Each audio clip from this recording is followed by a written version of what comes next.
ব্যাপারটা হচ্ছে এরকম, খিচুড়ি টিচুড়ি খাওয়া শেষ, এবারে তোমাদের হাই স্কুলের গল্পটা শোনাচ্ছে।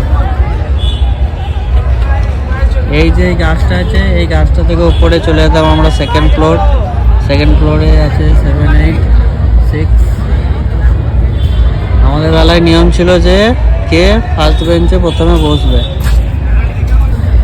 এই গাছ দিয়ে চড়ে প্রথমে একদম সেকেন্ড ফ্লোর, তারপরে স্টেজটা হচ্ছে আমাদের ব্যাটবল খেলার জায়গা।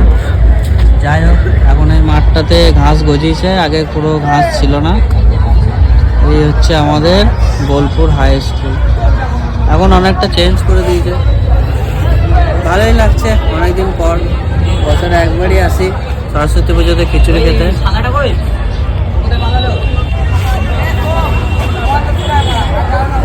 আর এই গাছটা হচ্ছে, এই গাছের পেছনে সবাই বিড়ি খেত, এখন এগুলো সব বন্ধ হয়ে গেছে। তরুণদার সাইকেল স্টোর।